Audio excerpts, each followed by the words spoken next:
अध्यात्म विज्ञान कोई धर्म या संप्रदाय नहीं है, ये स्पिरिचुअल साइंस है जो कुदरत के कानून पर आधारित है।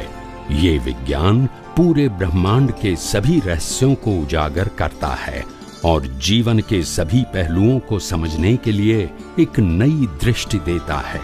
इसी को आर्ट ऑफ विजन कहते हैं, दुनिया को देखने की एक नई दृष्टि, जो अध्यात्म विज्ञानी परम पूज्य स्वामी श्री कमलेशानंद जी के निर्देशन में सनातन सत्य का अनुसंधान कर हमारे जीवन को प्रकाशित करे। जय सच्चिदानंद। कि वो वही परमात्मा है और हम अलग है, मगर उसकी भक्ति करेंगे तो हमें मोक्ष ले जाएगा। मगर अब ये सनातन सत्य समझा विज्ञान की दृष्टि, तो वो प्रतीक लोगों ने, धार्मिक संप्रदाय वालों ने बताया है कि भाई ये प्रतीक है, रियल में वो परमात्मा नहीं है मगर वो प्रतीक है। तो मगर हम जब हमारे पुण्योदय से हम ये सनातन सत्य समझे तो समझ में आया कि सही में जो भगवान है वो नाम नहीं है, वो कुछ नहीं है, वो खुद आरोपी है। ऐसा है जो अनुभव है, ये लॉजिकली हमें परफेक्ट फील हुआ कि भाई अंदर ही आत्मा है, उसी को ही परमात्मा स्वरूप है। तो आत्मा की भक्ति कैसे करें और करेंगे तो क्या फायदा? पहली बात तो ये कि पहले तो हम अज्ञानता से पाप पुण्य के खिलौनों की तरह ही खेलते थे। पाप पुण्य के खिलौनों की तरह ही खेलते थे और उसमें आनंद भी था। पाप नहीं करना है और पुण्य करना है, यही हमारी सोच थी। धर्म कोई भी है, बराबर, तो यही इंटरेस्ट था। वो अभी समझ में आया कि पाप पुण्य ये कोई प्राप्ति नहीं है।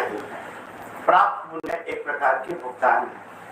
पाप की भी भुगतान चले जाएगी और पुण्य की भी भुगतान चले जाएगी। तो हम तो कुछ पाते नहीं है, वास्तव में कुछ पाते नहीं है।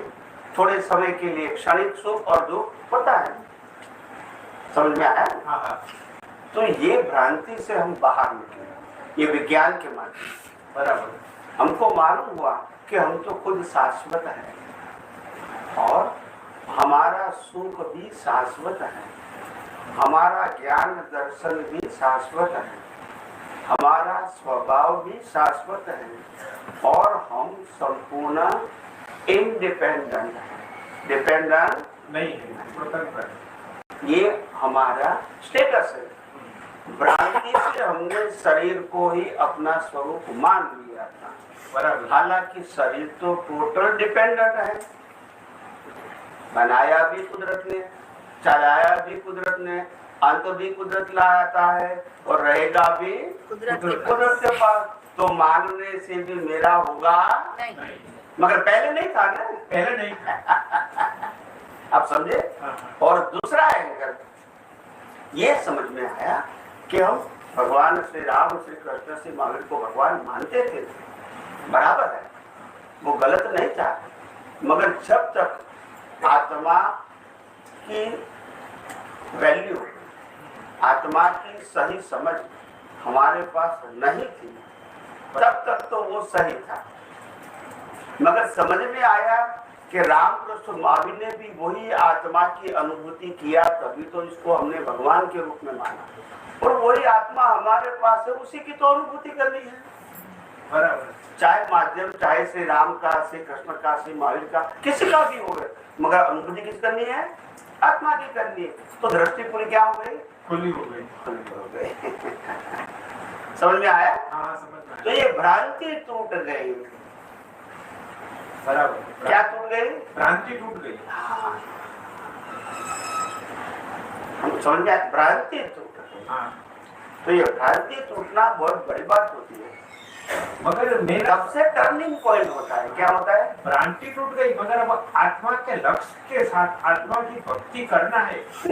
नाभि कमल में आत्मा है, बराबर, आत्मा का स्थान नाभि में है। क्या हम नाभि पे कंसंट्रेशन करके, अपने श्वासोच्छ्वास की कंसंट्रेशन नाभि पे रख के हम आत्मा का ही, मैं आत्मा हूँ, मैं शुद्ध हूँ, मैं परमात्मा हूँ, ऐसी जो अंदर चले हमारे थॉट में या विचारों में या अंदर की वाचा निकले, और तो क्या हम उस स्वरूप की ओर आगे बढ़ सकते हैं? उस स्वरूप के और आगे बढ़ सकते हैं। ये जो आत्मा की भक्ति की मैंने बात बताई। एक मिनट, वो माता जी को जरा चेयर देना प्लीज, उनके हेल्थ अच्छे नहीं प्लीज। कोई भी आपको लगता है कि मैं सक्षम हूँ तो इनको चेयर देना प्लीज। आप बैठ जाइए, वहाँ खाली किया, वहाँ चेयर खाली किया, पीछे आ गए चलो फाइन बैठ, साइड में रखो, साइड में, हाँ बस फाइन बैठ, हाँ प्लीज बोलिए प्लीज।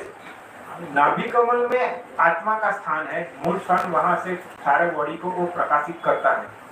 तो हम नाभि कमल के अंदर लक्ष्य रख के जब एकांत होता है, पहले जब मंदिर में भक्ति करते थे, ऐसे हम एकांत में जब होते हैं और एकांत में हम आत्मा की नाभि कमल में आत्मा का लक्ष्य रख के और अंदर अंतर्वाचा से हम भक्ति करें कि मैं शुद्धात्मा हूँ, मैं परमात्मा हूँ, मैं अपने श्वासोश्वास के जरिए जब श्वास आता है जाता है वहां तक हम, जैसे हमने पहले आर्ट ऑफ लिविंग में ऐसा एक कोर्स किया था कि मैं सोहम, मैं ही आत्मा हूँ, मैं ही आत्मा हूँ, ऐसा करते थे तो वो ध्यान में हमारा श्वासोश्वास हम एकाग्र हो तो निर्विचार दशा आ जाती थी, कोई विचार नहीं आता था, फिर उसमें ही लय बंद हो जाते थे, ऐसे घंटे 2 घंटे होता था। तो यही मैं ये ना फिर बंद क्यों हो गए? हाँ फिर बंद क्यों हो गए? फिर म्यूजिक करते थे 1-2 घंटा ध्यान में लगाने के बाद, उसके बाद बंद क्यों हो जाता है? वो तो खाली ज्ञान था ना, मगर मैं तो यहाँ अब समझा कि वो ध्यान कराते थे और यहाँ मेरा को यही उत्तर चाहिए ना आपके पास। वो ध्यान कराते थे, खाली ध्यान कराते थे और हम यहाँ तो हमें सही मालूम हो गए हम ही आत्मा है, तो हमें आत्मा का जो आवरण है उसको निरावरण कर प्रकाशित कर रहा है। तो ये यहाँ ध्यान नहीं करना है, यहाँ ध्यान रखना है कि मैं आत्मा के अलावा कुछ भी नहीं हूँ और जो कुछ भी दिख रहा है वो मैं नहीं हूँ, बस। यानी कुदरती रचना, यही ध्यान हमारा। समझ में आया? ये जो 5 इंद्रियों से अनुभव में आता है, बुद्धि से समझ में आता है, ये सब कुदरत का है और कुदरत के पास ही रहेगा।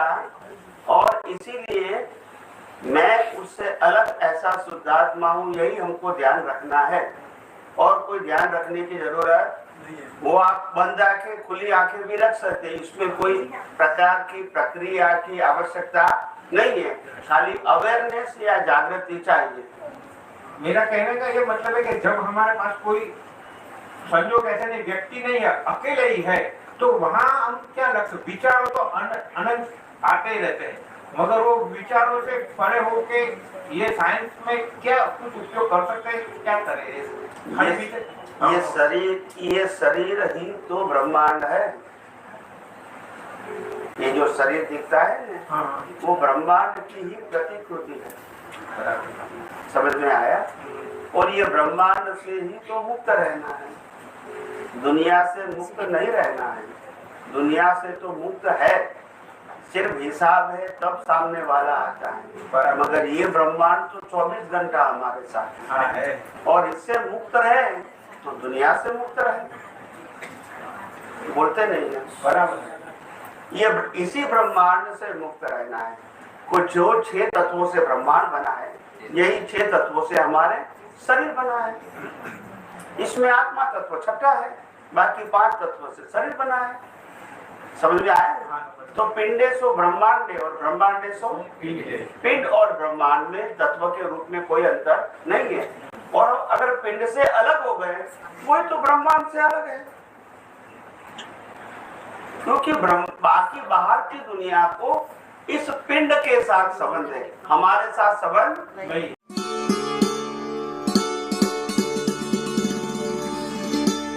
अध्यात्म विज्ञान कोई धर्म या संप्रदाय नहीं है, ये स्पिरिचुअल साइंस है जो कुदरत के कानून पर आधारित है।